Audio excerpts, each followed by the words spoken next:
Aló, muy buenos días. Buenas tardes con los que están aquí, que faltan dos, digamos, están dos y el resto en casa. ¿Están por ahí?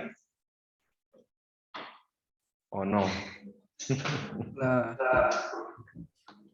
Hola, ¿qué más? ¿Cómo están? ¿Todo bien? ¿Qué hay de novedades? Sí, todo bien, se podría decir. Genial. Bueno, el día de hoy vamos a continuar hablando acerca de la parte del diseño de estribos, específicamente a completar dos cosas que son importantes, que es la parte de la consideración de diseño sísmico y lo que sería la parte que se trata acerca del material que se utiliza como relleno en la parte de la estructura como tal, o sea, lo que sería la parte de el amortiguamiento, cómo se trata la parte de las presiones de terreno y toda esa situación de qué es el enfoque del diseño en esta parte. ¿Listo? Entonces, vamos a, me avisan cuando puedan ver el iPad.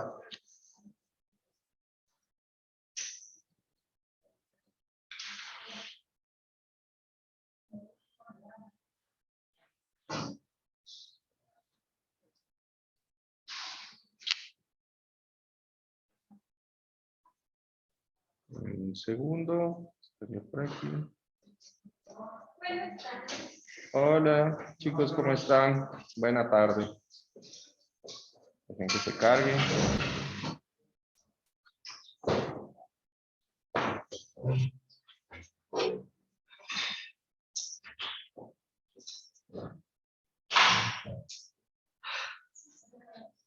Listo. Ahí sí, ya se carga.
Listo, entonces, ahí se ve. Entonces, la anterior clase estábamos hablando de las consideraciones de diseño sísmico, específicamente lo que se refiere a la parte de las fallas que pueden tener los estribos, teniendo en cuenta pues el efecto sísmico sobre los empujes laterales que ocurren en las estructuras. Entonces, habíamos dicho a grandes rasgos que los estribos van a exhibir dos problemas de tipo o debido a la parte o la fuerza sísmica.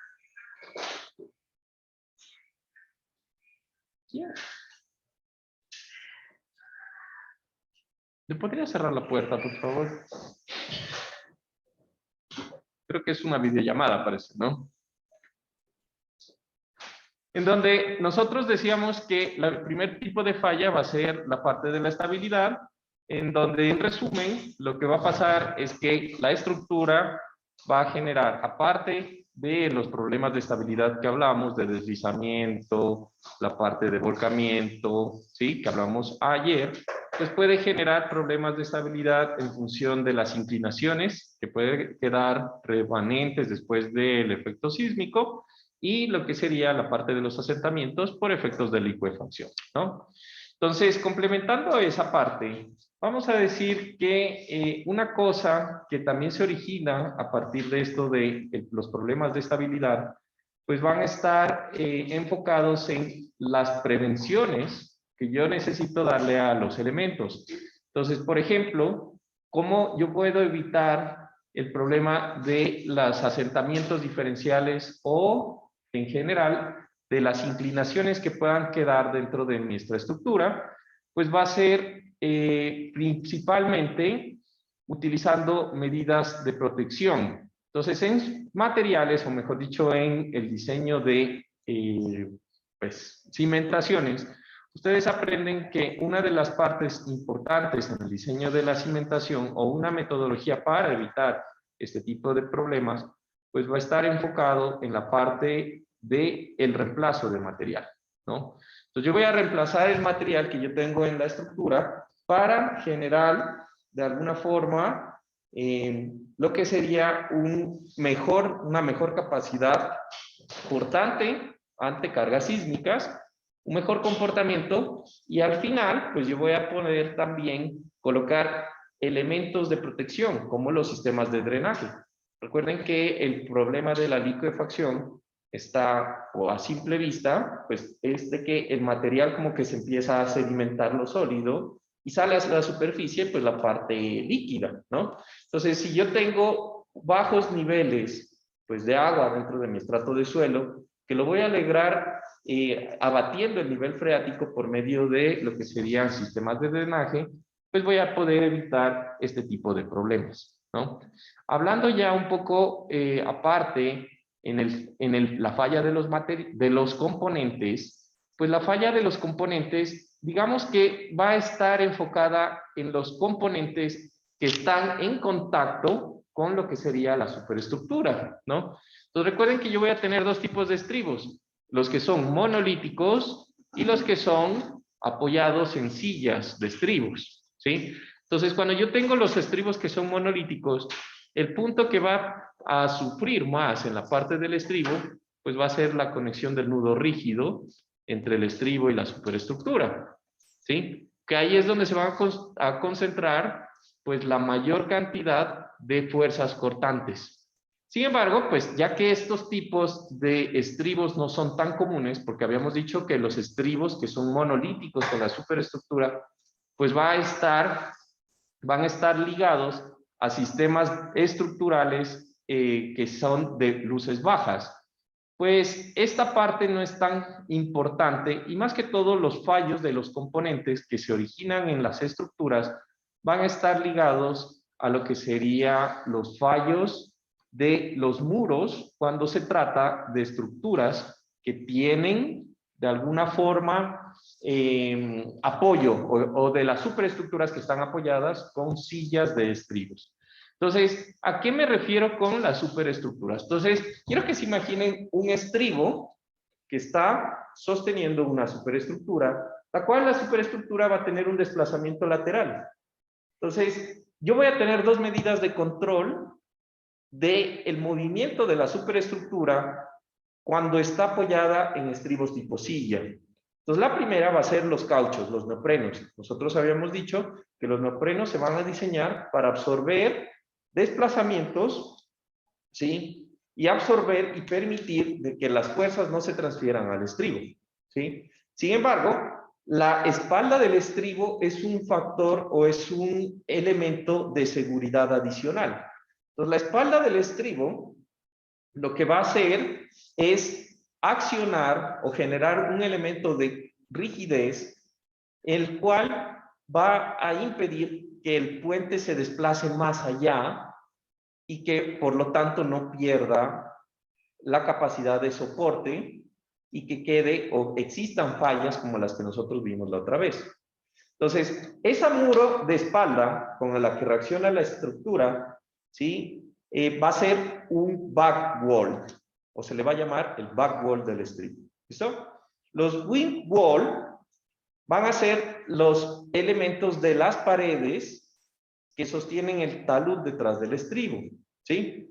Entonces, ese tipo de elementos van a ser los que primero sufren en este sistema estructural, ¿no? Entonces, por ejemplo, hablando de los back wall y de los wing wall, pues esta parte de acá, la parte de la trasera, va a ser el back wall, Pero si yo veo desde la parte superior o yo hago una vista superior del estribo, yo voy a tener que los estribos tienen una forma en la cual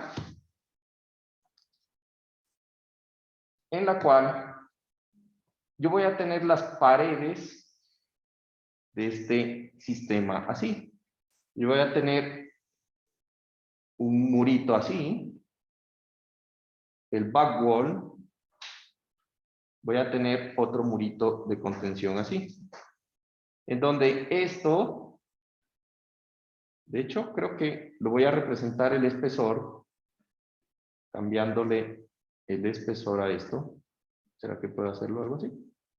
Sí, algo así.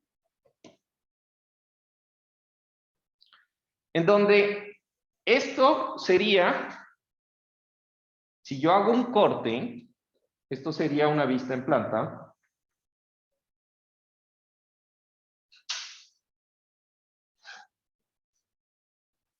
Entonces, en esta estructura me falta dibujar lo que sería la parte del asiento del estribo, que sería una cosa como así, en las cuales aparecen las llaves de cortante, que son unos elementos como así. ¿Listo? Entonces, en toda esta parte de acá, yo voy a tener el relleno que está por detrás del estribo. ¿Sí?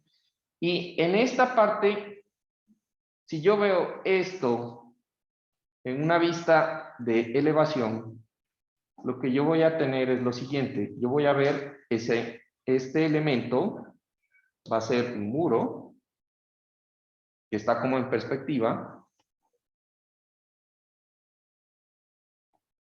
¿Sí? Y en ese muro que está como en perspectiva, yo voy a tener aquí lo que sería el volumen del estribo. ¿Sí?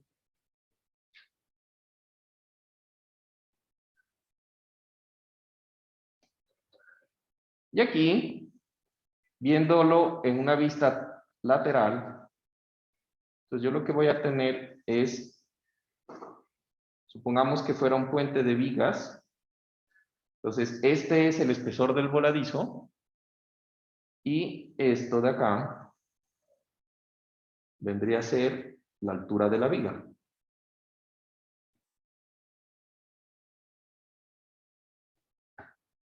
Y está ahí apoyado. ¿Se entiende? Eso, pues, quedaría, pues, encima de este elemento.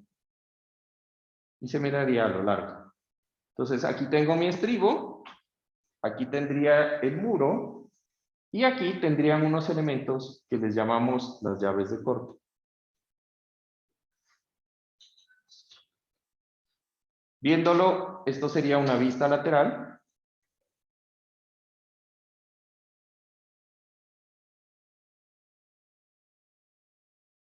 Entonces, este muro está así como en perspectiva. ¿Sí? Viéndolo de arriba, pues yo tengo el muro así. Esto de acá atrás está puro en sentido, o mejor dicho, está en perspectiva. Y viéndolo de frente, yo lo que tendría sería una estructura en la cual yo voy a mirar el muro trasero, el back wall. Yo voy a mirar el asiento del estribo. Y aquí yo voy a tener estos elementos que les llamo llaves de corte. Aquí va a estar la superestructura de mi puente, ¿sí?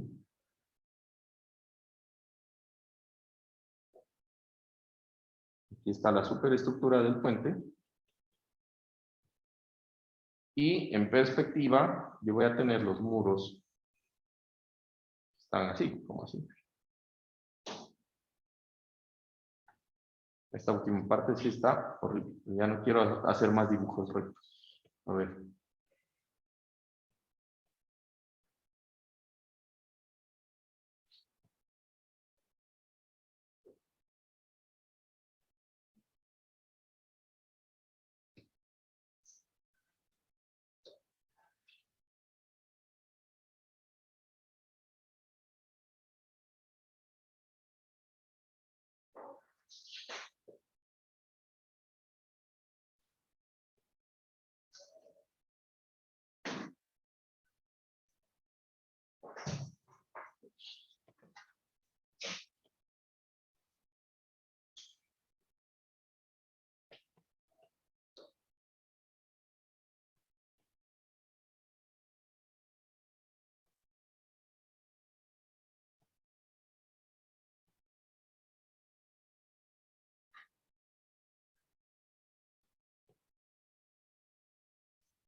Aquí tengo las llaves de cortante. Voy a dibujar de un...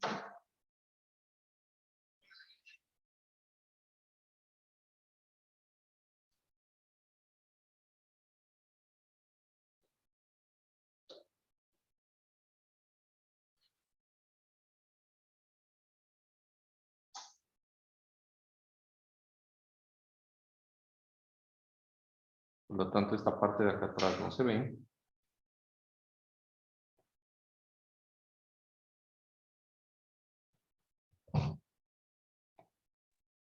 Juan Carlos, Dime. ¿esas llaves de cortante de qué estarían hechas? ¿De qué material? Son Ah, hechas de... listo. ¿Alguna resistencia en específico o la misma del puente? Va a depender de qué tanta fuerza tú necesitas resistir. Y a eso es lo que vamos a hablar ahorita.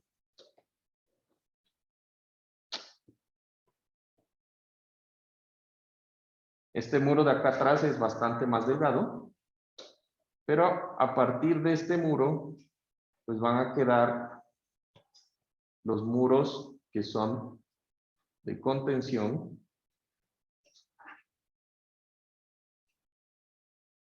De hecho, son con mayor inclinación. Voy a hacer este como por acá.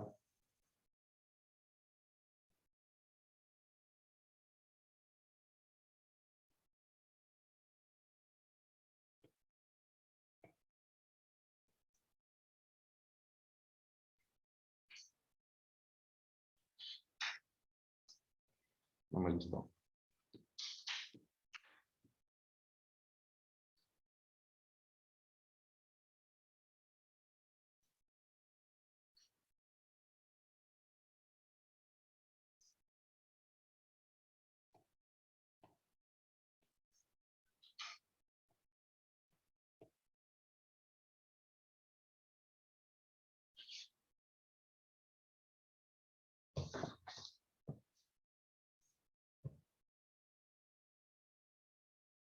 Hay algo, hay una línea que no me cuadra.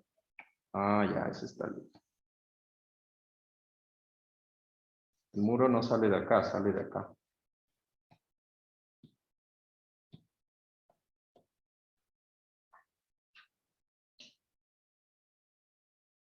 Juan Carlos, Dime. yo ahorita busqué unas fotos en internet y sí hay unas fotos que creo que estaría más fácil que ¿Sí? ¿Cómo las dibujar. encontraste? Puse back wall y wing wall in bridges. Quería ver si podía mandar el chat, pero no me deja. ¿Ya? Sí, sí, sí. Por ejemplo, esto.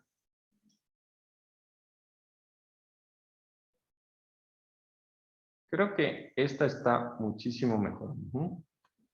Sí, siempre hago eso y no sé por qué estoy medio lento de aprendizaje. Dame un segundo. Sí, hasta para dibujar. A ver. Ay, copió la. Ya, ahí sí.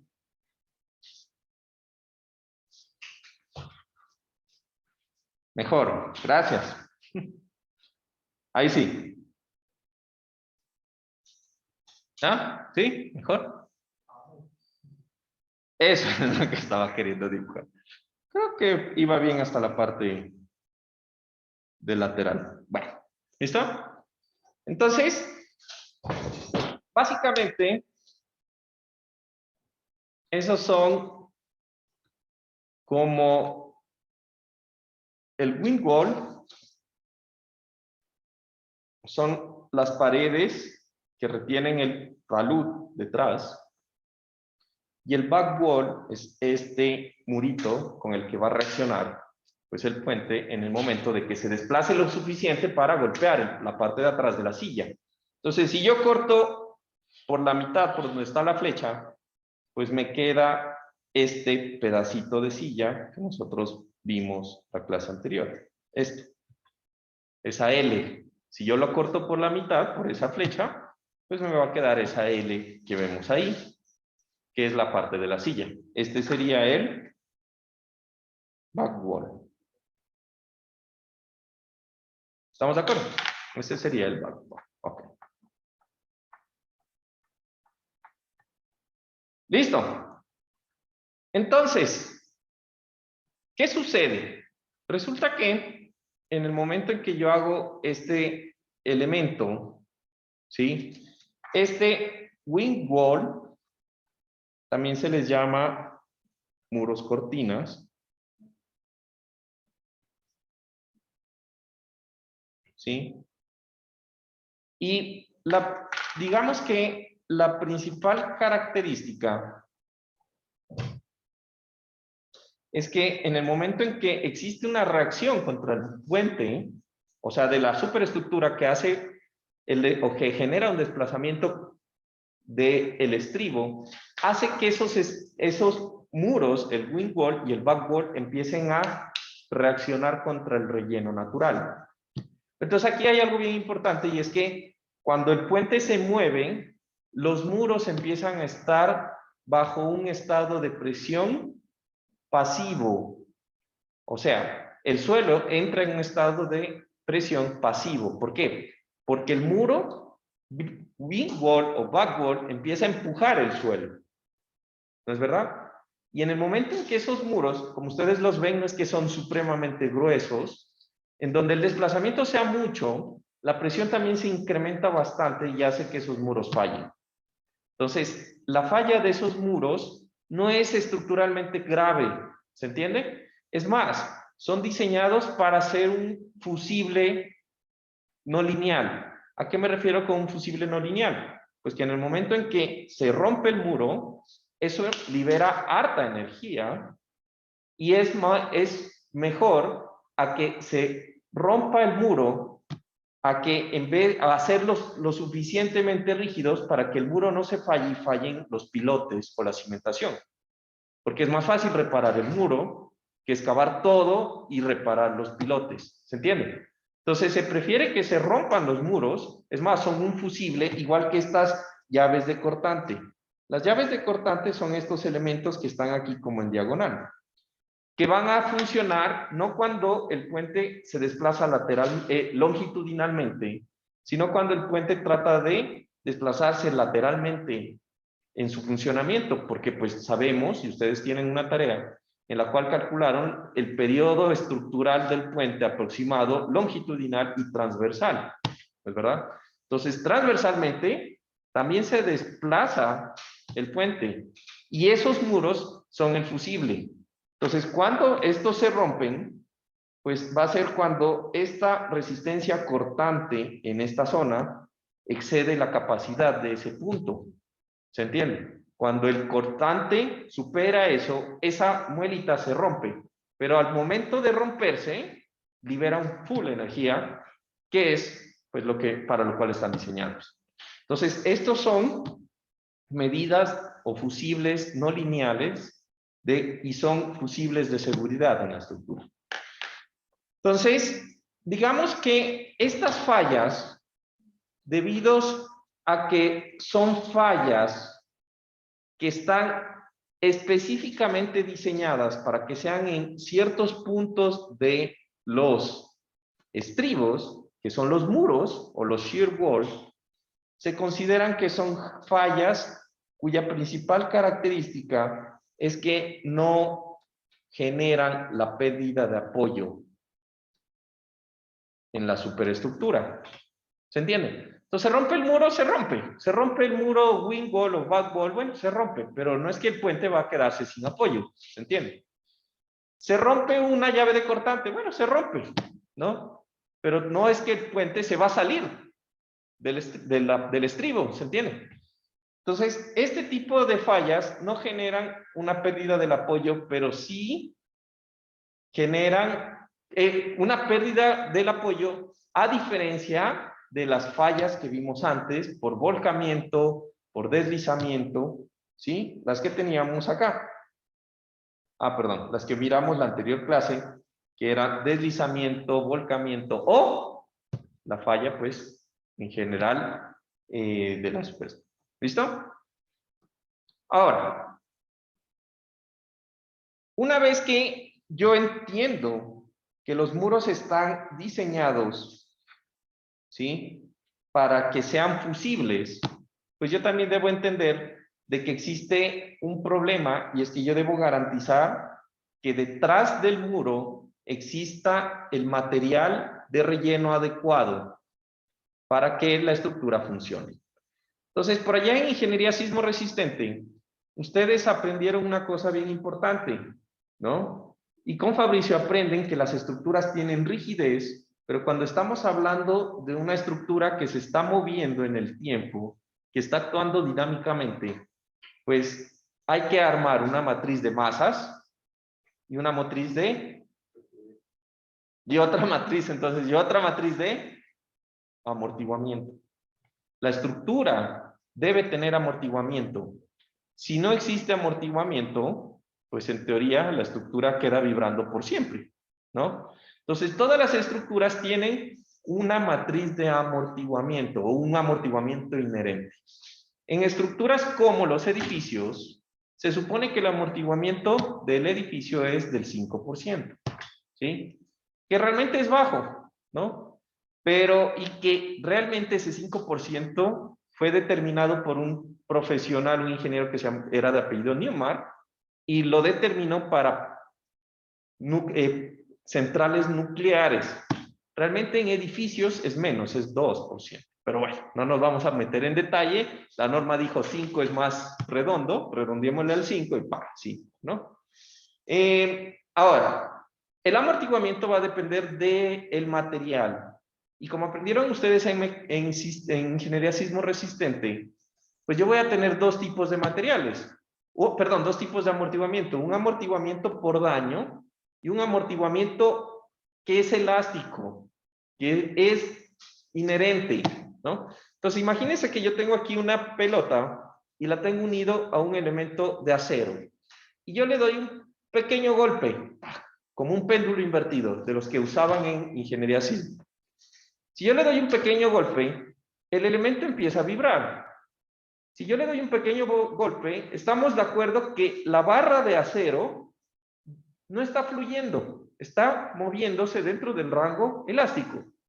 Lo que quiere decir que no hay ningún daño en el sistema, pero dentro de poco tiempo coge y se detiene. ¿Listo? No hay nada de daño.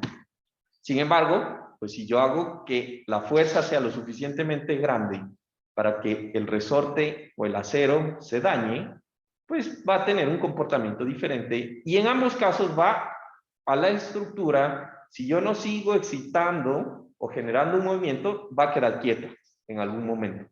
Eso es lo que pasa, ¿sí? Entonces, el objetivo del estribo es tratar de alguna forma, ser un amortiguador de la estructura. Eso es su finalidad, ¿sí? De tal forma que cuando la estructura vibra, el estribo pueda generar o aumentar el amortiguamiento que tiene la estructura. ¿Y por qué yo quiero aumentar el amortiguamiento? ¿Por qué yo quisiera aumentar el amortiguamiento de una estructura? Perdón.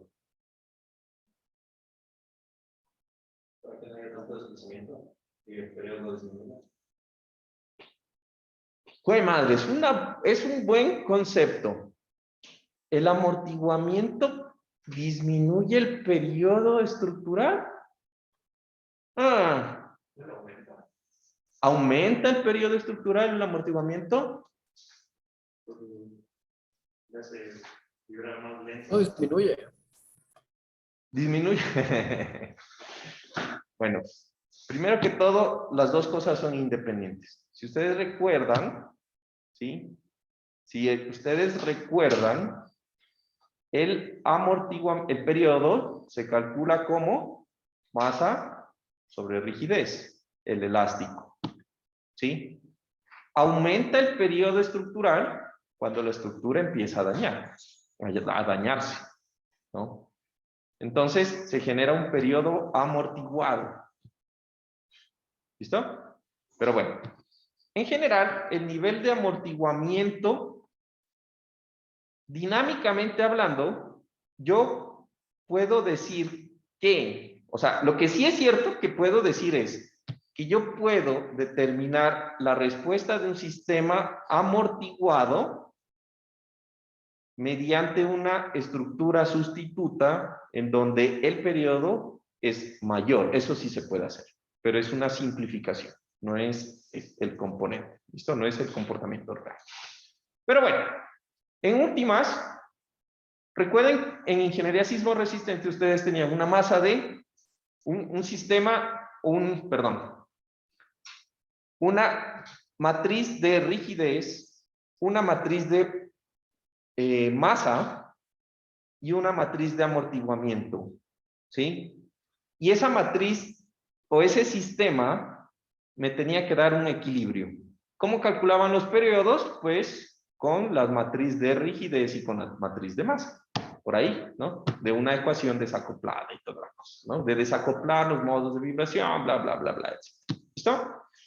En puentes, el amortiguamiento lo vamos a mejorar en nuestra estructura con el material de relleno de nuestro estribo. ¿Listo? Entonces, el material de relleno de nuestro estribo va a tener unas características tales que van a aumentar la capacidad de amortiguamiento de mi estructura. ¿Sí? Entonces, para esto, yo voy a decir que el material, o cuando yo garantizo que el material de relleno es adecuadamente reemplazado y compactado y queda firmemente unido al estribo, ¿sí? Entonces, el sistema va a ser eficiente para disipar lo que sería la energía que se transmite por los puentes. ¿Listo? Entonces, ese coeficiente de amortiguamiento, ¿recuerdan cuál es el coeficiente de amortiguamiento? El famoso C, ¿no? ¿Recuerdan? En la ecuación de dinámica es la masa por la aceleración más C por B, el amortiguador viscoso por la velocidad. ¿Recuerdan la ecuación? Más la rigidez por el desplazamiento. Recuerden que tenemos en la dinámica tenemos tres componentes: la aceleración, la velocidad y el desplazamiento. La aceleración va con la matriz de masa, la velocidad con la matriz de amortiguamiento y el desplazamiento con la matriz de rigidez. Esas tres ecuaciones deben ser igual pues a la fuerza en el sistema. Esa es la ecuación básica. ¿Sí? ¿Recuerdan? ¿Por ahí? ¿No? ¿Sí? Porque estamos diciendo que son amortiguadores viscosos cuyo amortiguamiento va a depender del nivel de velocidad. ¿Sí? ¿No? Más o menos. Bueno. ¿O no metieron amortiguamiento con Fabricio? ¿Sí? Ah, ya. Porque también se puede hacer el análisis sin pues, el amortiguamiento. No sé, no creo que, pues, que les haya dado sin amortiguamiento. Solo que les ha de haber puesto una matriz en donde todo era 5%. ¿O cómo sacaban el amortiguamiento? 5%. ¿Sí? ¿Ves? Ya. En todos los modos era 5% y punto. Se olvidan de eso. Bueno. Entonces, ¿cómo yo voy a garantizar esto? Primero que todo, voy a decir que el amortiguamiento en puentes va a generar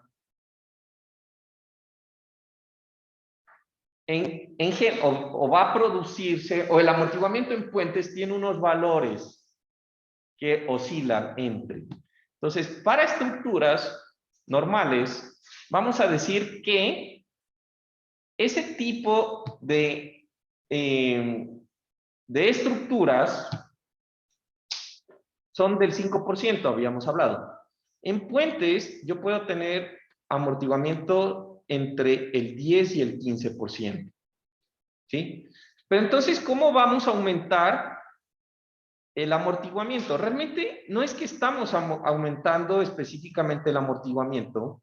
Lo que estamos haciendo son dos cosas. Vamos nosotros a aumentarle la masa participativa al sistema.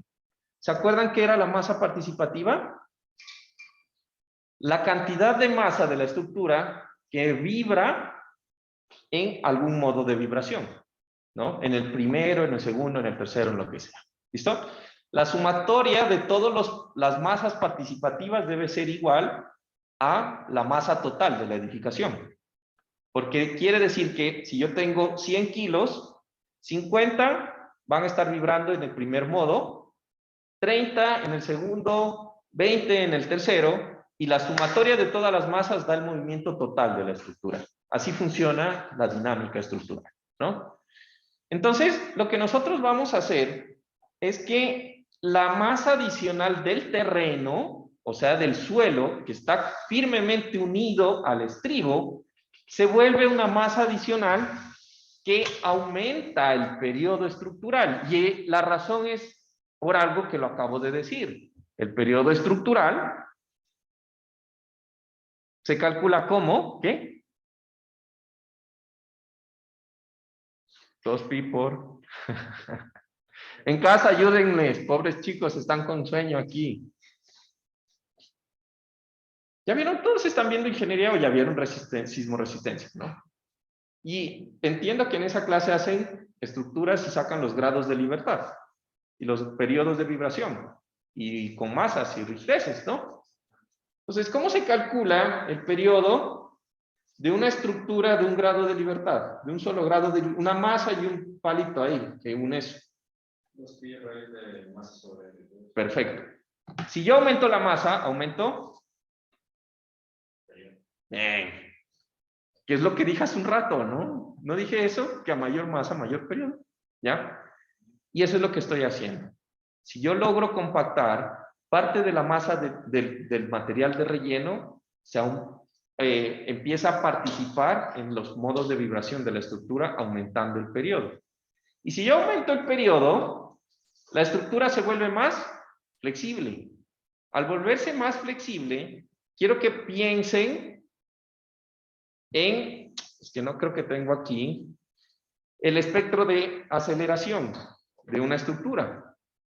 Entonces, el espectro de aceleración de una estructura, ustedes recordarán que es una cosa así. Yo tengo aquí el periodo estructural en segundos y tengo la aceleración en porcentaje de la gravedad. Ese espectro es una vaina así. Eso es un espectro uniforme, de hecho, ¿no? Eso es paja que el espectro es así. O sea, me imagino que ya con Fabricio vieron cómo son los espectros, ¿no? Esa vaina son como unas puntas así. Parece, ¿no? Pero no es, ¿no? Entonces, es una vaina así. Lo que quiere decir que si yo no considero el terreno, pues yo tengo un periodo estructural 1, pero si yo logro confinar el terreno lo suficiente y hacer que participe en la estructura, el periodo se aumenta y por lo tanto pasa a un periodo estructural 2, con una disminución, entonces, de la aceleración que siente el terreno. Perdón, que siente la estructura.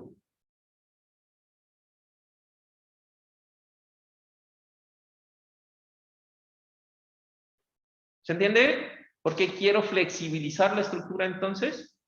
Voy a tener menor fuerza sísmica atacando mi estructura. ¿Cachan? Entonces, se reduce la demanda sísmica y en general, pues, vamos a tener menos fuerza, menos demanda, menos fuerzas internas de diseño. Eso es lo que yo quiero. ¿Listo?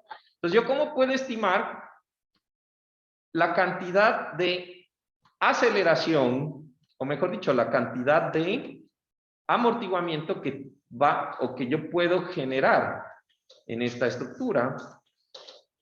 Pues va a ser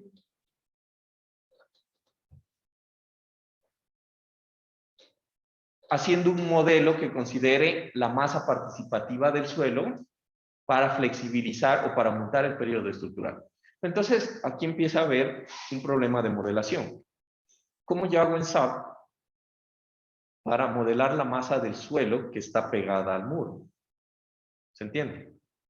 Entonces, no es difícil, pero tampoco es fácil. Es un procedimiento que toma cuidado, porque yo tengo que empezar a ponerle masas aferentes a los muros para que esos empiecen a reaccionar. Tendría que modelar los estribos ¿Se entiende? De tal forma que los estribos tengan un apoyo que no sea empotramiento o apoyo simple, sino que sean resortes. Y esos resortes deben tener un comportamiento no lineal y entonces el modelo se complica. ¿Por qué no lineal? Pues porque el suelo, cuando yo estoy hablando de sismos, como yo flexibilizo la estructura, voy a tener desplazamientos más grandes también. Y en el momento en que yo tengo desplazamientos grandes, pues por allá mi amigo Diego está en una pequeña tesis con el Juan Pablo y sabe que el suelo empieza a tener un comportamiento elastoplástico y se empieza a tener un comportamiento no lineal. Y como el suelo solo aguanta compresión y no aguanta tensión, empieza a haber un intercambio de pérdida de rigidez, pérdida de masa, una cosa compleja. ¿Listo? Entonces, para cuestiones prácticas de diseño, yo lo que voy a decir es que voy a hacer el modelo sin considerar el suelo. Y los desplazamientos y fuerzas que yo obtengo del análisis elástico, los voy a multiplicar por un factor D. Entonces, si yo digo que el suelo se desplazó 10, perdón, la estructura se desplazó 1 centímetro, el desplazamiento considerando el suelo va a ser 1 por D. ¿Listo? Entonces, hagan de cuenta que esta es la ecuación. Es 1.5 sobre 40 veces C, donde C es el porcentaje de amortiguamiento, más 1, y todo eso más 0.5. Entonces, si yo tengo un desplazamiento sin considerar el suelo de 1 centímetro, si yo tengo o logro compactar el suelo de tal forma que el nivel de compactación me asegura un nivel de amortiguamiento del 10%, ese 10% significa que realmente no es 1 centímetro, es el 80% de 1 centímetro. Y nosotros sabemos por análisis estructural que las fuerzas en los elementos van a ser directamente proporcional al desplazamiento. Imagínense una columna que está doblemente empotrada, ¿no? Si yo cojo y tengo una columna doblemente empotrada y esto lo desplazo 1 metro, las fuerzas en los extremos de la columna van a ser igual a 12 EI sobre L al cubo por 1 metro. O sea que son directamente proporcional al desplazamiento. Si ese desplazamiento no es 1, sino es el 80% de 1 metro, pues va a ser el 80% de la fuerza.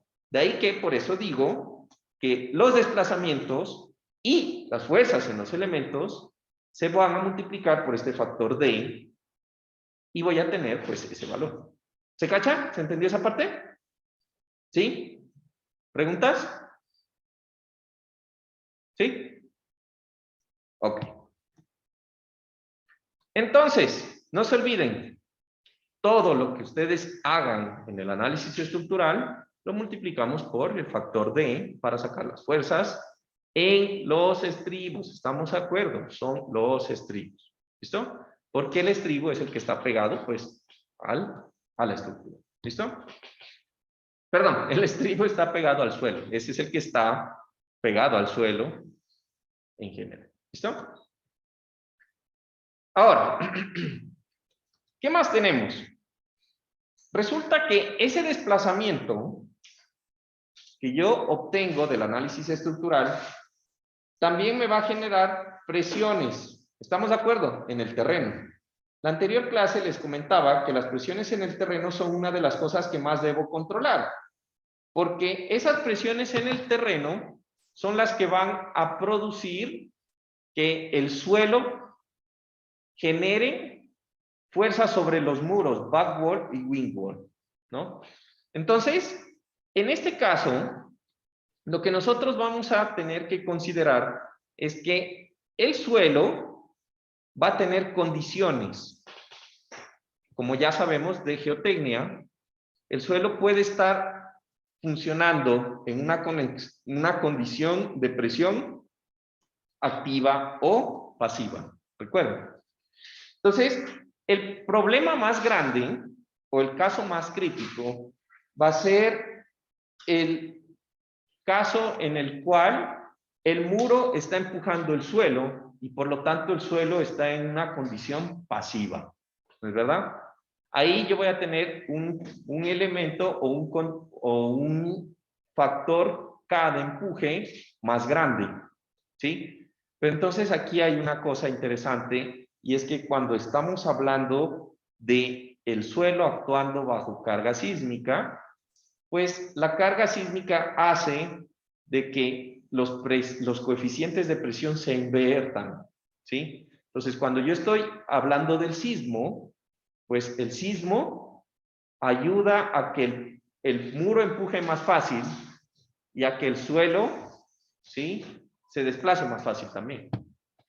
Entonces, por allá no creo que vean esto, porque creo que he preguntado y realmente no ven, pero por allá en cimentaciones hay algo que se llaman los coeficientes de presión obtenidos por el método de Mononobe-Okabe. ¿Han escuchado alguna vez esa palabra? Ya, ¿por qué? Creo que no me mencionó Laura, pero dijo que son cosas muy, muy raras. Muy raras como el sismo. Ok. Entonces, Mononobe-Okabe es el apellido realmente de los investigadores que desarrollaron estos factores. Entonces, son unas ecuaciones que se utilizan para determinar los empujes activos y pasivos en las estructuras, cuando el suelo está actuando bajo carga sísmica. ¿Listo? Entonces, básicamente, lo que estos factores nos van a determinar es cómo se distribuye o cómo cambia el factor, ¿sí? Dependiendo del efecto sísmico.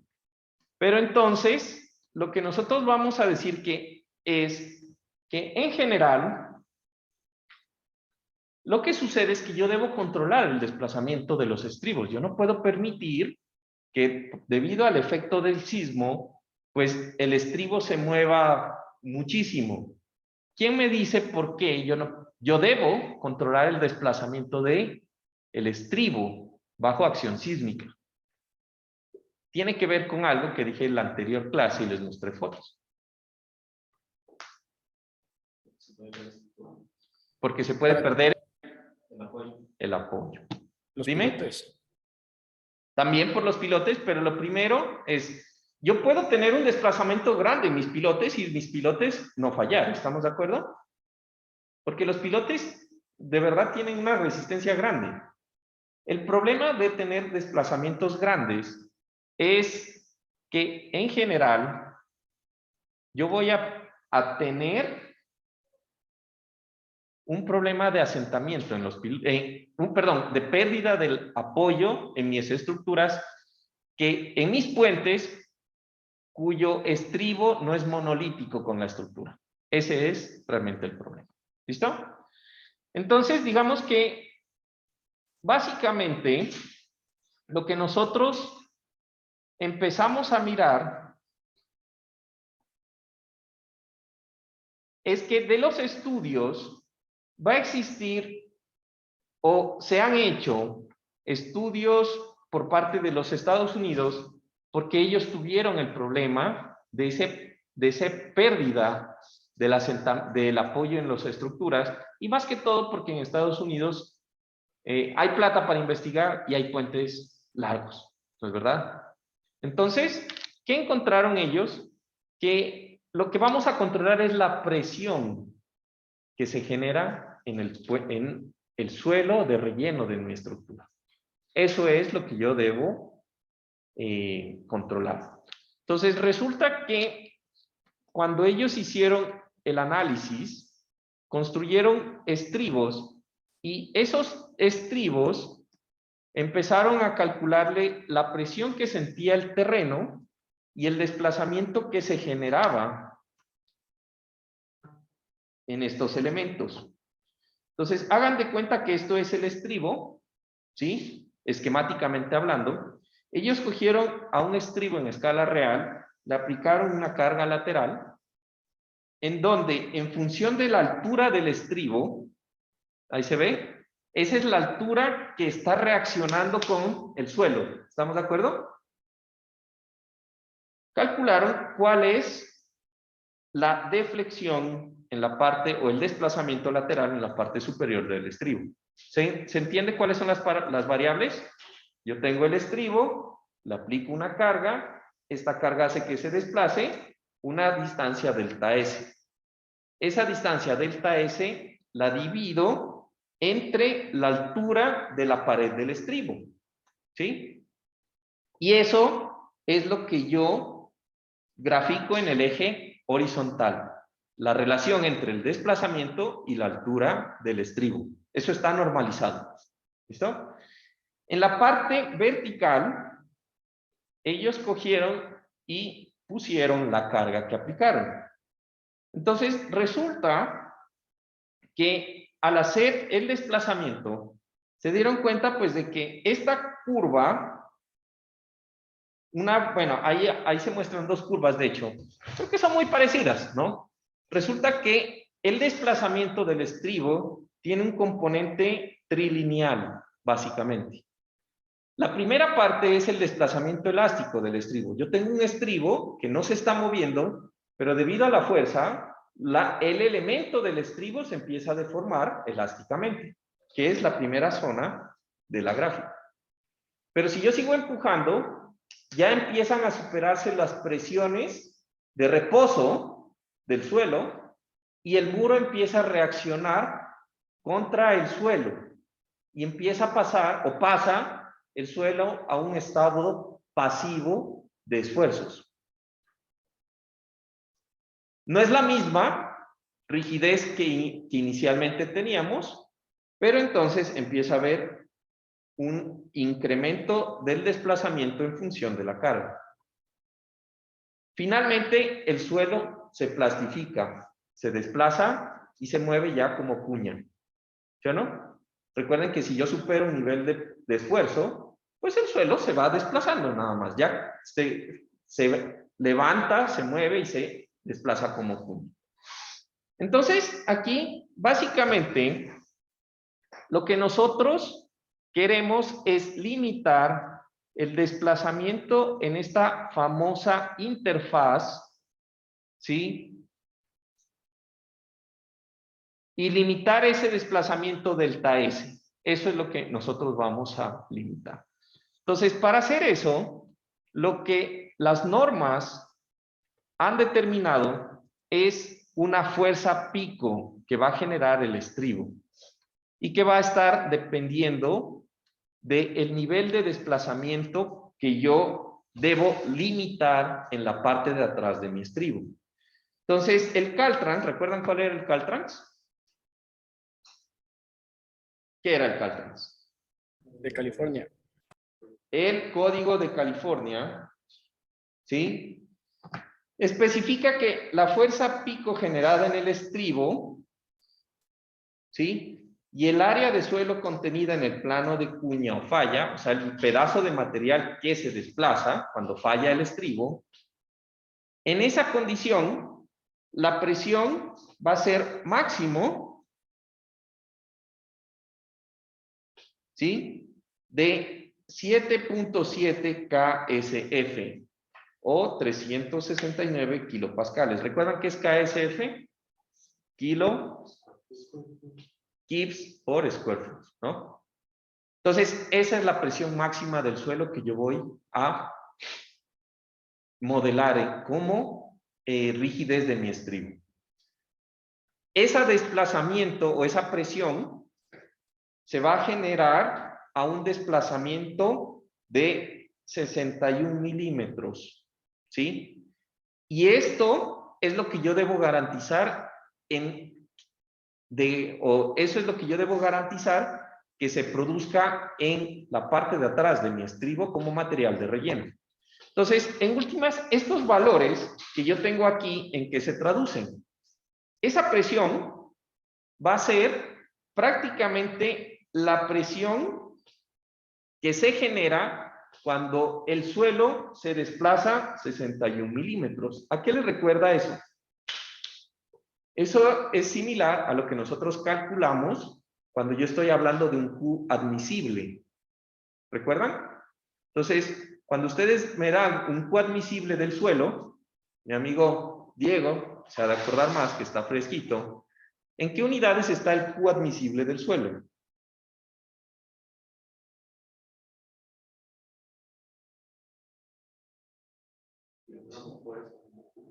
Metro cúbico. Ajá.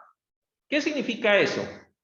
Quiere decir que si yo tengo, digamos, un Q admisible de 10 toneladas fuerza sobre metro cúbico, quiere decir que si yo tengo un cubo, perdón, mentira, un área de 1 metro por 1 metro, si yo le aplico 10 toneladas de fuerza, ¿sí? Esto se va a desplazar 1 metro. Eso significa eso. 10 toneladas fuerza por metro cúbico van a ser igual a una rigidez de 10 toneladas fuerza sobre metro por o dividido en 1 metro cuadrado de área. ¿Recuerdan esos valores? Eso es suelo. Eso es suelo. Estas unidades de aquí son rigidez. Si yo les digo cuánto es la rigidez de un resorte, me van a decir que son 10 kilonewtons sobre metro. Esto es una rigidez de un resorte. Esta es la constante K. Esto quiere decir que si yo aplico 10 toneladas, ese resorte se comprime 1 metro. ¿Estamos de acuerdo? Pero esa fuerza está distribuida en un área que es 1 metro cuadrado. Eso es lo que significa. Entonces, básicamente aquí lo que me está diciendo es lo mismo. Me está diciendo que el esfuerzo máximo en el suelo, cuando yo lo desplace 61 milímetros, debe ser 369 kilopascales. Es la misma historia, es lo mismo, es un esfuerzo admisible. Entonces, así como ustedes diseñan cimentaciones con el Q admisible del suelo, aquí vamos a utilizar eso para modelar el apoyo del estribo y controlar los esfuerzos. ¿Cómo se utiliza eso en el análisis estructural? Fácil. Pues ustedes le van a poner un desplazamiento y van a poner unos resortes en su modelo, de tal forma que van a calcular en la parte de atrás del muro cuánto es el desplazamiento. ¿Sí? Dependiendo de cada cuánto ponen el resorte, pues saben el área aferente del resorte, y dependiendo cuánta es la fuerza en el resorte, van a calcular pues cuánto es el desplazamiento que se genera del SAP. El SAP les va a dar el desplazamiento del resorte. ¿Estamos? Entonces, con ese desplazamiento y el área y la fuerza que tiene el resorte, pues van a calcular cuánto es el esfuerzo que tienen, y si ese se supera al máximo, quiere decir que su material de relleno no es adecuado y tienen que de alguna forma hacer el muro más grande para disminuir los esfuerzos o hacerlo más profundo. Así funciona esto de los estribos. ¿Cachan? ¿Sí? ¿En casa?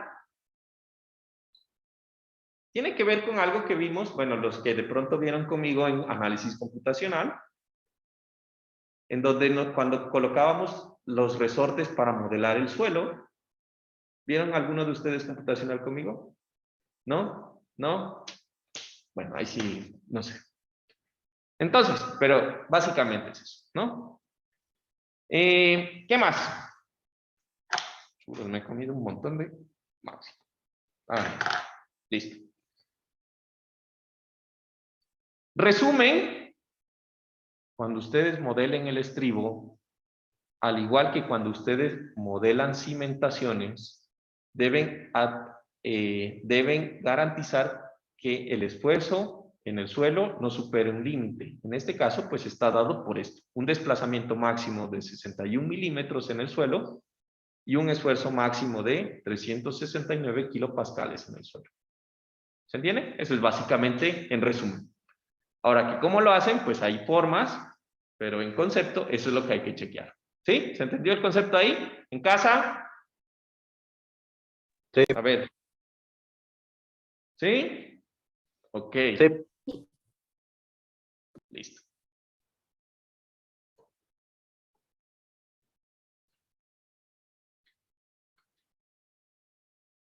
Ahora, ¿qué sucede? Que en últimas, lo que yo voy a necesitar es controlar ese esfuerzo. Pero entonces, ¿qué pasa si es que yo tengo un esfuerzo más grande a ese valor en el suelo? ¿Ah?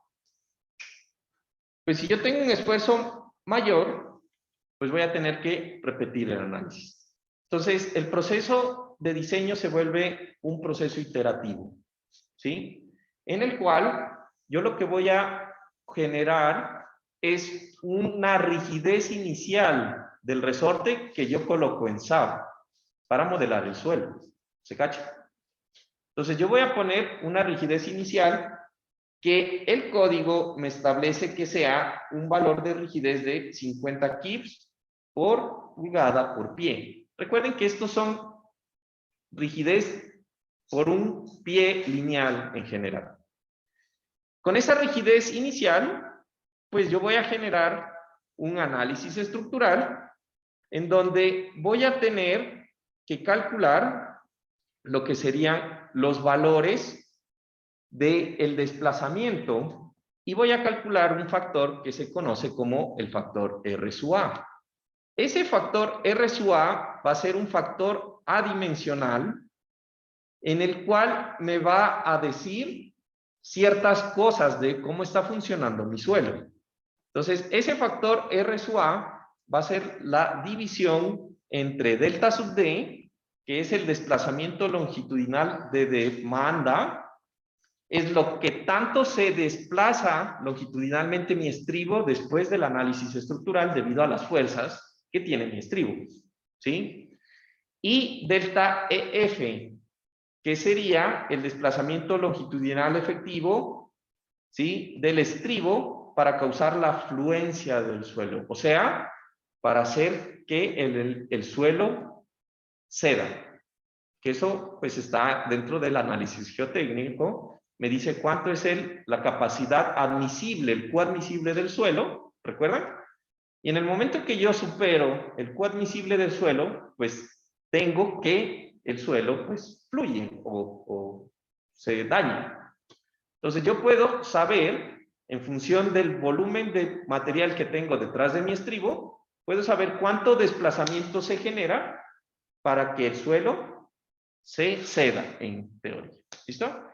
Entonces, este numerito, este factor R sub A, va a tener 3 condiciones y puede tener 3 resultados. El primer resultado es que ese R sub A sea RA menor que 2. Entonces, quiero que piensen aquí esa relación. Si R sub A es menor a 2, quiere decir que el desplazamiento de mi estructura, debido a las cargas, es menor al doble, ¿sí?, del desplazamiento que me genera la cedencia de mi estribo, ¿sí o no? Perdón, del suelo, la cedencia del suelo. Entonces, eso me va a decir que en mi modelo, la rigidez de mi suelo es alta y por lo tanto, el comportamiento de mi puente está dominado por la rigidez del estribo.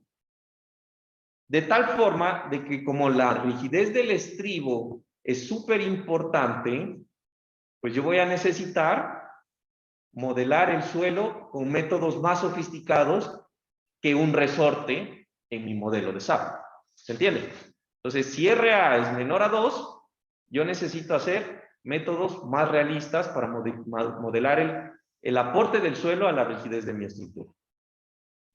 Si, en cambio, el RA es mayor a 4, ¿qué significa RA mayor a 4? Pues que las fuerzas son más de 4 veces las fuerzas requeridas para hacer que el suelo ceda. Entonces, prácticamente es un suelo muy blando, ¿estamos de acuerdo? Porque el suelo, pues, se mueve, la estructura se mueve bastante, mucho más de lo que el suelo es capaz de soportar. Entonces, como el suelo es elastoplástico, básicamente, en el momento que el suelo cede, pues eso se mueve como una cuña. Entonces, no aporta rigidez. Entonces, ¿esto qué me dice? Que el desplazamiento es tan grande que la rigidez del suelo puede despreciarse. ¿Qué significa para nosotros desde el punto de vista estructural? Pues que no le ponga suelo. El suelo tiene tan poca capacidad y aporta tan poca rigidez que si lo pone o no da lo mismo. El suelo igual se va a ceder y va a haber o va a existir la cuña. ¿Se entiende?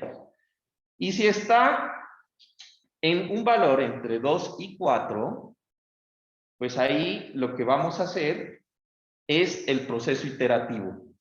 Entonces yo voy a cambiar la rigidez que le pongo a mi resorte, calculo lo que serían los esfuerzos en el suelo y hago un proceso iterativo hasta que, cambiando la rigidez del resorte inicial, pues el desplazamiento que yo tengo en la parte detrás de mis muros no supere los 61 milímetros y que los esfuerzos no superen los 369 kilopascales. ¿Se entiende? Entonces yo voy haciendo un proceso iterativo. El problema es, ¿y por qué yo quiero hacer ese proceso iterativo? ¿Ya?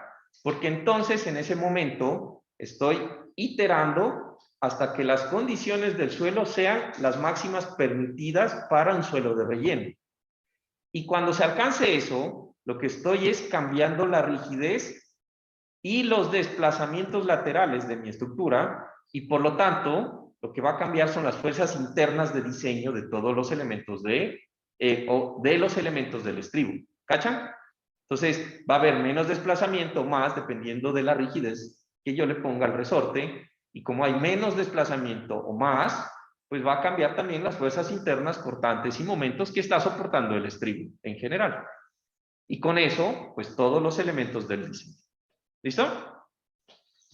Ahora,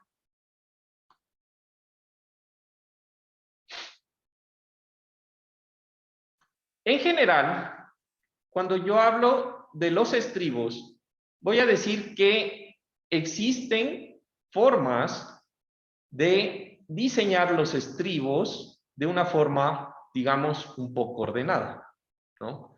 Entonces, las fuerzas que yo debo estimar, y todo este problema resulta, digamos que, del fenómeno de la fuerza sísmica en los estribos. Recuerden que con eso apareció, ¿no? Entonces, en el momento en que yo tengo fuerza sísmica, pues el estribo se desplaza, el suelo empieza a reaccionar, y todo esto lo que genera, o todos estos problemas que se generan en la rigidez del suelo, son a raíz del fenómeno de la fuerza sísmica en mis estribos. ¿Listo? Entonces, ¿cómo yo voy a hacer el diseño en general de mi estribo? Entonces, resulta que aquí yo tengo unos esquemas en los cuales aparecen las fuerzas que se soportan o que están soportando y los elementos que deben soportar aquellas fuerzas cuando estoy hablando de la fuerza producida por el sismo. Entonces, vamos a empezar con los estribos que sabemos que son monolíticos. ¿Qué pasó aquí? Creo que se descargó el lapicito. Bueno.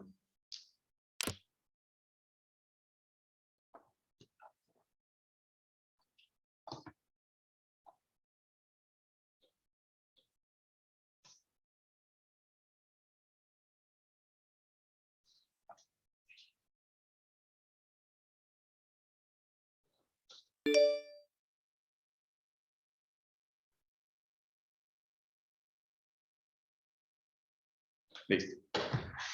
Entonces, ¿cuáles son las fuerzas que actúan cuando hablamos de la fuerza sísmica y cuáles son los elementos que soportan. Yo voy a tener dos fuerzas. La fuerza sísmica longitudinal, denominada aquí EQL, y la fuerza sísmica transversal, denominada EQT.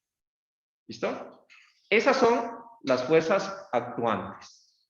Eso es lo que sale del análisis estructural y del análisis de masa. Obviamente, cuando yo tengo puentes, pues tengo que hacer un análisis modal, que ya no voy a hacerlo pues a mano, el programa se va a encargar, pero esa cosa sí es importante que ustedes dividan bastante. Ya no hagan, por ejemplo, no hagan una viga de dos elementos de estribo-apoyo, sino que dividan internamente la viga para que la masa de la viga, que ya es grande por tramo, empiece a tener más grados de libertad y entonces se puedan capturar mejor los modos de vibración de la estructura. Recuerden que los modos de vibración de una estructura están en función de los números de nodos y los números de masas que hay dentro del modelo. Entonces, si yo cojo y dibujo un puente de dos luces con dos barritas, dinámicamente hablando, la masa de las dos barritas están en en los tres apoyos. ¿Estamos de acuerdo? Entonces, ¿qué vibra internamente? Nada. ¿Cachai? Entonces, si yo voy a hacer una luz, entonces yo tengo que dibujar esa viga de una sola luz con al menos unos 3, 4, dependiendo de la longitud, 3, 4 pedazos, de tal forma que en SAP, pues cada nodo tenga un pedazo de la masa y por eso se exhiba un movimiento modal interno de lo que sería la flexibilidad de la viga. ¿Cachan? ¿Se entiende eso? ¿Sí? Ok. Bueno, ya me estoy metiendo a la clase de Fabricio. Entonces, resulta que la fuerza sísmica va a ser prácticamente la parte de esa demanda de fuerza. ¿Qué tengo de capacidad? Entonces, de capacidad, habíamos dicho que iba a tener los elementos que soportan las fuerzas en el estribo, que son, pues, primero que todo, el muro, cuando son monolíticos, pues la base del muro, que sería el backwall, ¿estamos de acuerdo? Entonces, ese elemento monolítico, esta columnita que está aquí, subrayada con rojo, es la que va a soportar la fuerza que es longitudinal. Y eso está trabajando acortante, principalmente. Entonces, la capacidad acortante de ese elemento va a ser una fuerza resistente en el sentido longitudinal. ¿Sí? En el sentido transversal, por otro lado, yo voy a tener dos protecciones. Primero, los muros wing wall. Cuando el puente trate de moverse, va a tratar de romper, ¿sí?, estas aleticas que tengo por acá. Ya se ven, estas aletas de acá, para poderse mover. Entonces, esos son los primeros fusibles y lo otro son los shear key o las llaves de corte. En este caso, en este modelo, pues yo cuando las dibujé acá arriba y en esta foto, los llaves de cortante son estos que mostré en verde. Pero como eso es parte de mi cálculo, si yo con solo dos no me alcanza, pues puedo poner en la parte interna más, ¿sí? Como una medida de protección adicional, como estas dientecitos que tengo acá. Entonces, para que el puente se desplace, va a tener que romper los dos, más los dos de los extremos, ya son 4, y puedo calcular la resistencia a corte de esos pedacitos. ¿Se entiende?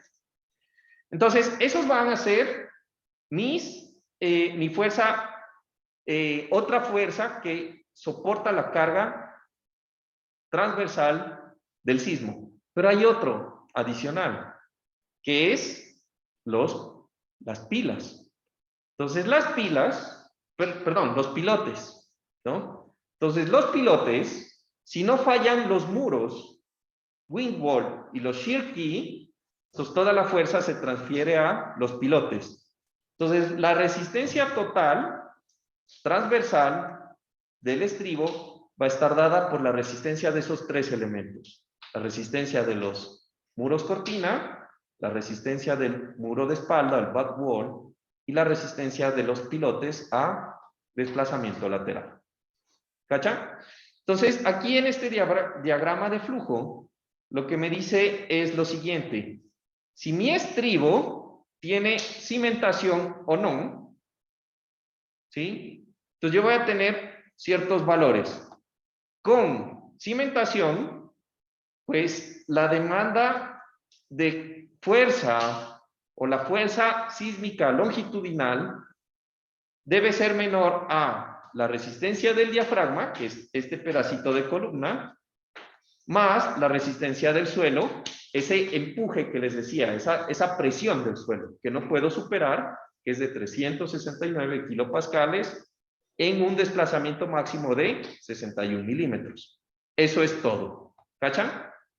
Y transversalmente, pues va a ser la fuerza de las llaves de cortantes, la reacción del estribo por fricción, etc.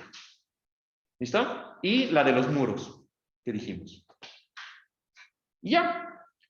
Si no tengo cimentación, o sea, si no tengo un nivel de zapata por debajo, pues voy a tener que transversalmente lo único que va a soportar pues son los pilotes, más lo que serían las aletas de los muros. Básicamente eso sería. ¿Listo? Entonces aquí me faltaba es mencionar lo siguiente. En estos gráficos, aquí se está asumiendo que el estribo tiene una zapata. ¿Me entienden? O sea, debajo del estribo hay una zapata. Y esta zapata pues tiene un componente de fricción con el suelo. Entonces, cuando tengo zapatas, pues para que se desplace el estribo, pues debe deslizarse, debe superarse la capacidad de deslizamiento. Y la capacidad de deslizamiento pues está dada por el peso o la fuerza normal del estribo multiplicada por este famoso mu. ¿Recuerdan cuál era el mu? El coeficiente de fricción. Es por eso me había olvidado de mencionar. Si no hay la zapata, pues como no hay zapata, lo que soporta la fuerza es las pilas. ¿Listo?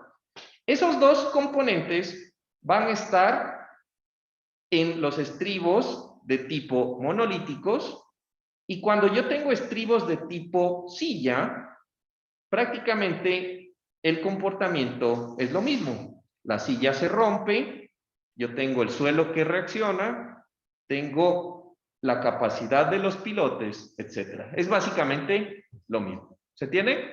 Entonces, resumen, tengo 4 elementos que soportan la carga sísmica: el suelo, el back wall, el wing wall, los wing wall y, perdón, me falta otro, tengo 5. Los pilotes, y si tengo cimentación, la fricción o la resistencia al deslizamiento de la cimentación. 5 componentes para soportar la carga sísmica. ¿Sí? Básicamente es eso.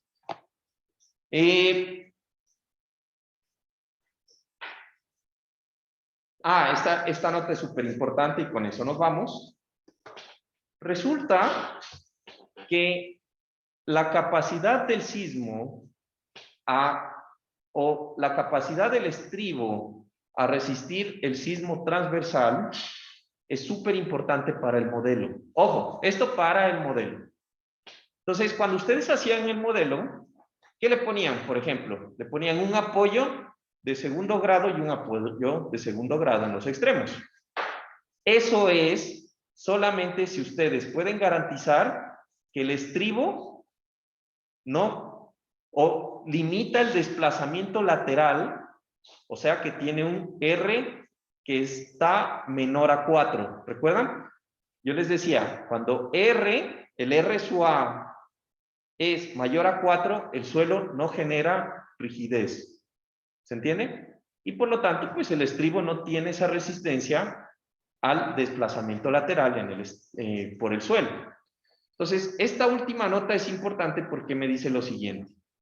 Si la fuerza transversal del sismo excede la capacidad de los pilotes más los muros, ¿qué quiere decir?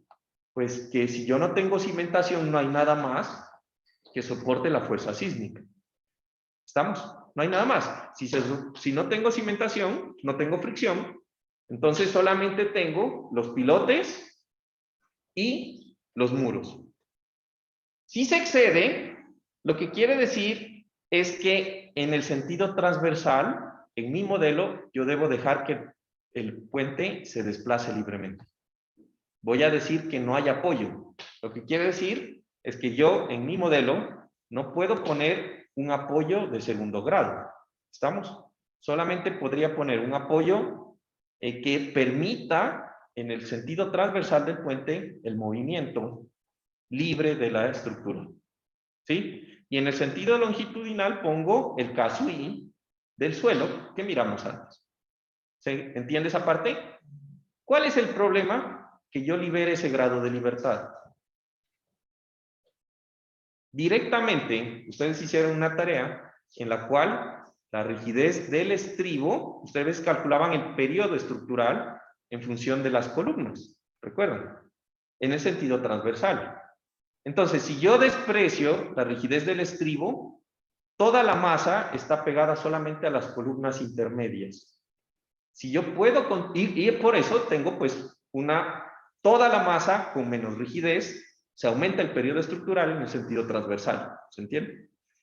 En cambio, si yo garantizo la rigidez de los pilotes y del muro para que soporten la fuerza lateral, yo también puedo considerar la rigidez de los estribos en la ecuación. Lo que quiere decir que todo el sistema tiene más rigidez. ¿Estamos de acuerdo? Y si yo tengo más rigidez para una misma masa, ¿qué pasa? Menor periodo y por lo tanto menor desplazamiento también. ¿Sí? ¿Por qué es importante el desplazamiento de la estructura? Pues en esta clase fue que hicimos, porque eso me ayuda a limitar el desplazamiento de demanda de mis columnas. ¿Recuerdan? El desplazamiento de demanda total de mi estructura va a depender, pues, de ese análisis que yo tengo ahí. ¿Listo? ¿Se entendió? Están con sueño, ¿no? Así va. Bueno, me les robé esta última clase 8 minutos. Entonces, nos vemos de aquí. Aquí ya creo que nos vemos miércoles. Disfruten este feriado. Es feriado, ¿no? Fiestas de Quito. ¿Van a ir a piso 21? Pero ya está cancelado. Yo solo leí de que decían que el COE va a mirar qué hacer con las boletas. ¿Ya cancelado? Bien. Bueno, entonces en casa me despido, que estén muy bien. Juan Carlos, Dime. perdón, con el tema del deber que toca diseñar los estribos, ¿la geometría es la que nos dan los planos o ocupamos la del ejemplo del libro? Porque es diferente. Es diferente. Van a diseñar para la tarea un estribo de gravedad para ese puente. ¿Listo? Entonces podríamos ocupar la geometría que ocupan los ejemplos del libro, ¿verdad? Sí, ese es de un estribo de gravedad. Ajá, Bien. exacto. Tomen un estribo de gravedad y van a ver qué les sale. ¿Listo? Juan Carlos, una cosita. ¿Qué? ¿Te acuerdas que en esta clase nos dijiste que íbamos a hablar sobre respecto al examen que mismo? Ah, ya. Cierto. Entonces, antes de que cuelguen. Verán, hay dos alternativas, de hecho 3, ¿no? Perdón, ya. Hay 3 alternativas. Examen, proyecto en grupos para hacer un solo puente, o proyecto en grupo para hacer cada grupo un puente. ¿Cuál de las tres les suena mejor? No veo otra. Si se les ocurre otra, pues cuéntenme. Pero obviamente en las alternativas deben ser alternativas en las cuales ustedes hagan algo para, ¿no? Hagan algo para. ¿Listo? Entonces, ¿cuál de las tres les gustaría más? Antes de eso, voy a explicar una cosa. En la opción de hacer el proyecto en conjunto, o sea, el proyecto en conjunto que generalmente hago es diseñar un puente y el puente pues tiene varios pasos. El diseño, el predimensionamiento, el diseño de la losa, después de las vigas, después de la viga cabezal, después de la columna, después de los estribos. Básicamente es eso. Y esas partes se dividen en función del número de grupos que exista en el curso. Este curso no me acuerdo, creo que son 25 personas, más o menos. Generalmente son grupos de 3, ¿sí? Entonces, sí, bueno, son full grupos, ¿ya? Ahí tocaría ver. Cuando se hace trabajo colaborativo, pues cada grupo va a ser una parte. ¿Qué quiere decir? ¿Y cuál es el problema? Yo les voy a hablar de los problemas que ya he tenido y ustedes toman la decisión.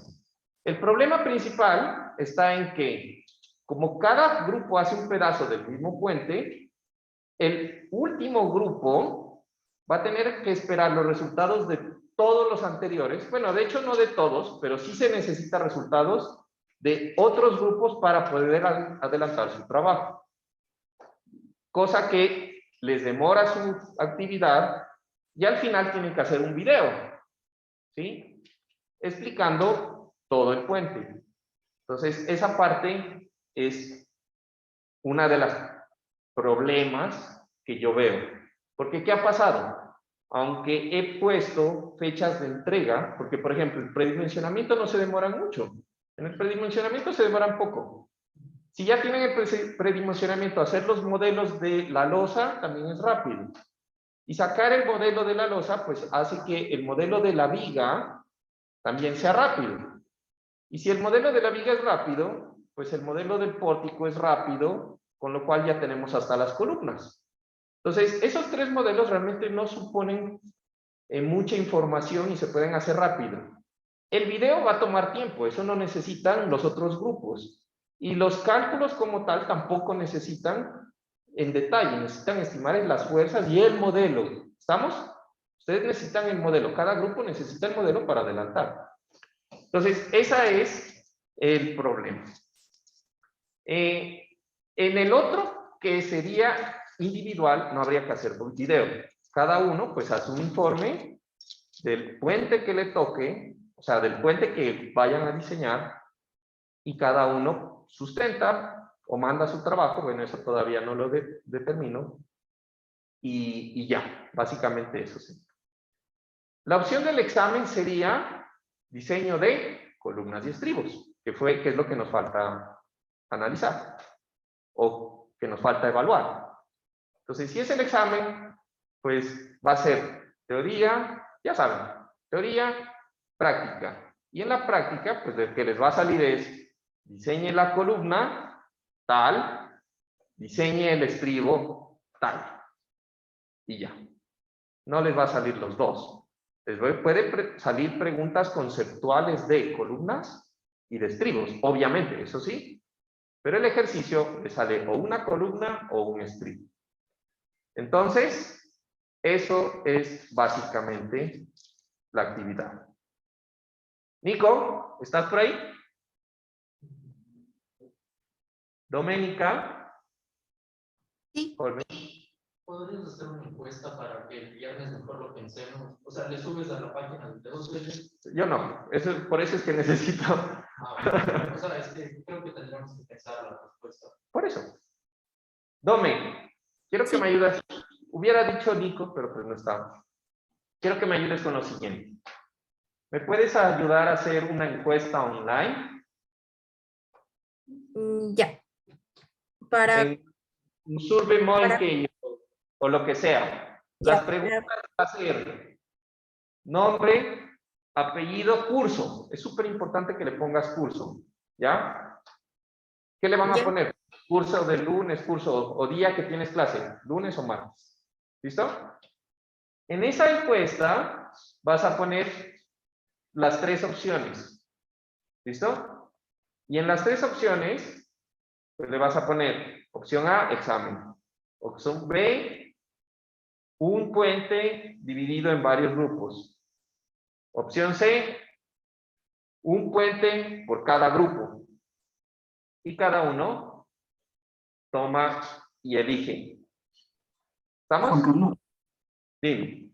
en el caso de seleccionar, por ejemplo, un puente por grupo, ¿los grupos serían igualmente de 3 integrantes, aumentarían o cómo cambiaría eso? Sería el mismo grupo de los. No, serían más personas. Porque es un puente por un grupo. Y es harto trabajo. Yo creo que deberían ser más personas. Bueno, Podríamos unir los grupos. podría ser. Dependiendo del número de grupos. Perdón, del número de grupos totales que hay. Pero hacer un puente en 3 personas en el poco tiempo que hay está complicado. Por eso Juan yo sí Carlos, en varios grupos. Podría ser un grupo de 6, pero hombre, no quiero que cojan y se dividan, porque ustedes que cogen y se dividen, trabajen todos en grupo, vayan haciendo todos pues el trabajo. Hombre, reunámonos. Yo sé que es difícil, pero traten. Dime. Juan Carlos, yo tenía la duda de para cuándo sería la entrega de los proyectos. La Esa fecha. ya está ahí. Esa está la fecha ahí en el calendario online. Me parece. No, no, no es la fecha del examen. No. ¿Qué dice ahí? En el calendario online. ¿Pueden revisarlo?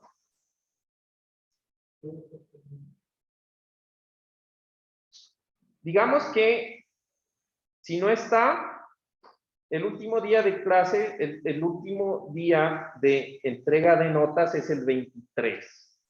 Lo que quiere decir que cualquiera de las, si es cualquiera de las actividades de grupo o varios grupos, cualquiera de las actividades de proyecto, digamos que para yo alcanzar a calificar debería estar hasta el 19, por decir, máximo 19. Máximo 19 de diciembre. Estamos hablando de aquí a 20 días prácticamente. Sí, cae domingo. Máximo, porque tendría yo 4 días. O sea, si se puede antes, mejor, chicos. Este semestre sí me sacó la mano. Así que quisiera regalarles los 10 rápido. ¿Ah? No, obviamente estoy diciendo, no les voy a regalar nada, pero es una forma de decir que si entre más rápido quieren entregar, mejor. O sea, esa sería. Pero la verdad es que en 15 días sí se puede hacer tranquilamente. O sea, 17, 18, 19 es una buena, un buen. ¿Por qué? Porque a la larga ustedes ya tienen sus hojas de cálculo. Lo que hay que hacer es reaplicarlas en otro puente. Pero las hojas de cálculo ya las tienen, ¿no? Entonces, es eso. Y armar un informe, pues chévere. Y un modelito chévere, imágenes bacanas, ¿no? Eso. Si es en la actividad por videos, digamos que sí, máximo el 21.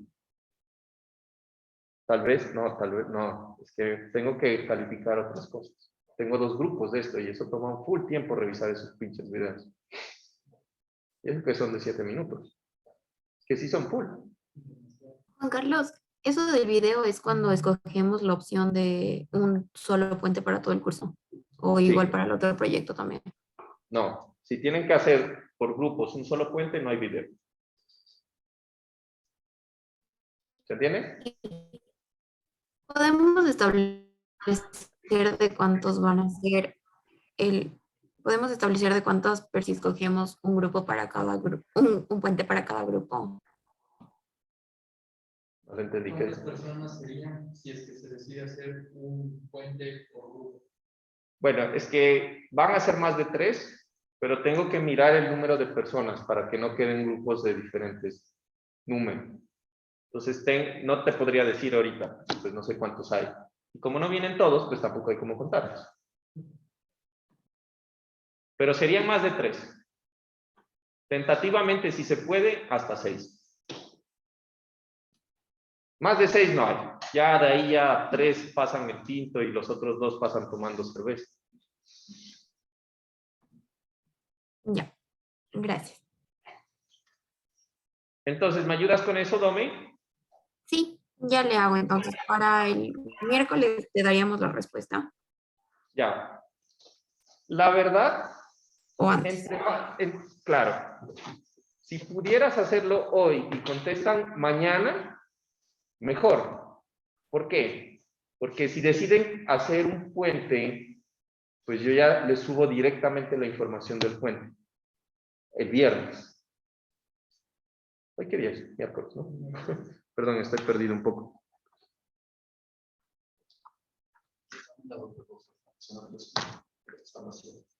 ¿Qué son de qué? ¿Y por qué no vinimos la anterior semana? El lunes cancelaste la clase. Ay, yo. Cierto. El lunes cancelé. Sí. Bueno, mi amigo es responsable. Entonces, ¿quedamos así? Listo. Si se puede antes, mejor.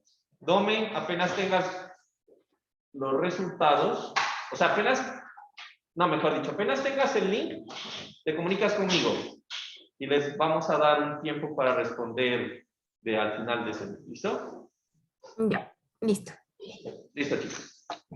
Juan Entonces, Carlos, una última pregunta, perdón. claro que sí, dime. Los exámenes, ¿sabes para cuándo les tendrás calificados, por si acaso? Ahorita estoy calificando tareas y apenas termine las tareas, sigo con los exámenes. Ya, listo. Gracias, Juan Carlos. Listo. Otra pregunta más, Juan Carlos. Dime. ¿Deber 8 es para este sábado o puedes aplazarlo para el siguiente? ¿De qué es el deber 8? Pero el siguiente sábado ya es el deber de barreras. La próxima clase, la próxima semana ya tenemos deber de barreras de concreto. O sea, yo no tengo inconveniente, pero que no sea tanto, ¿no? Porque a la larga es diseñar un estribo a gravedad, ¿verdad? Cierto, Juan Carlos, en el diseño del estribo mencionan que es por servicio y resistencia y eventos extremos. ¿La diferencia entre servicio y resistencia tiene que ver con las tablas de los estados límite o...? Tiene que ver con, ¿cómo así las tablas de los estados? No, pues tiene que ver con las fuerzas. Pero mira, ahí en el literal, en el ejemplo del libro, ahí aparece cómo se diseña. Y lo que cambia Sí, son pues, los factores de mayoración. ajá, analiza con y sin puente en el ejemplo. Sí, es que esos son los estados que nosotros les dije, ¿te acuerdan? Se analizan para varios estados, con el puente, sin el puente, no sé qué cosa. ¿Esos 5 Bien. estados son solo para servicio o esos ya consideran los 3, resistencia, servicio y eventos extremos? Es que el evento extremo es cuando tú metes la fuerza sísmica Entonces, eso es un estado de evento extremo. Entonces, cuando tú metes fuerza sísmica, tienes que combinar con los factores de combinación de mayoración de carga. Eso se refiere a los estados de la tablita de combinaciones de carga. A eso se refiere. Listo, Juan Carlos. ¿Listo? Y recuerda que los factores de seguridad para el estado de servicio, habían unos factores de seguridad que hay que chequear. ¿Se acuerdan? Es eso. A eso se refiere. Listo, gracias, Juan Carlos.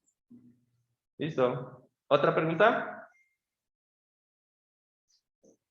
No, listo, ahora sí. Nos vemos.